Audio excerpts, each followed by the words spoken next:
started off as a puzzle where you were going to come to the end of this boat deck, and actually the top of the boat deck, where the first starfish throwing NPC now is, was going to be the training section.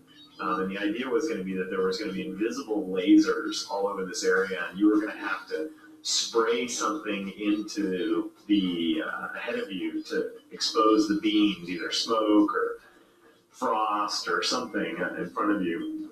And so it was actually laid out very rectangularly, and there were all these things to jump on, these floating platforms to jump on, and you had to kind of, each time you did a jump, you had to kind of look around you for the invisible lasers and then make your next jump.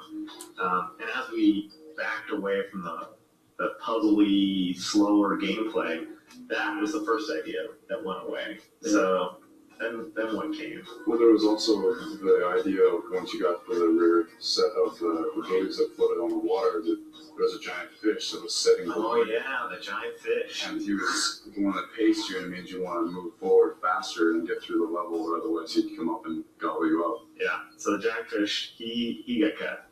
Giant fish got cut. We definitely learned a thing or two about physics engines and games.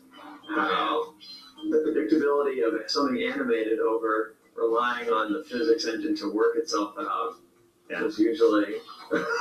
Yeah, the physics engine tends to work well in really clean, isolated situations, or in shrapnel, or in other situations where you want good-looking sort of ambient animation, but not as good for stuff that has to work 100% of the time, super predictably.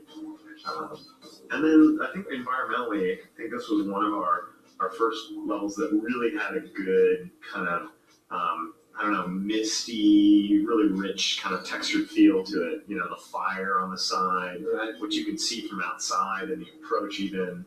All the, like, the moss hanging off of everything, and just kind of...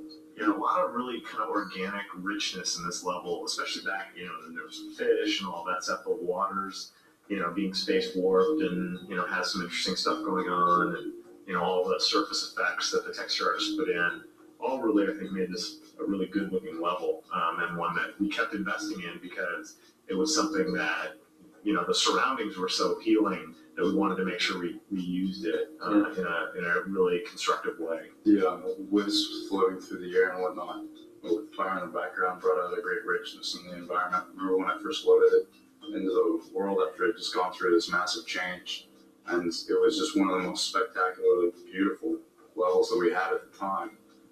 It was just exciting to go back and play through it.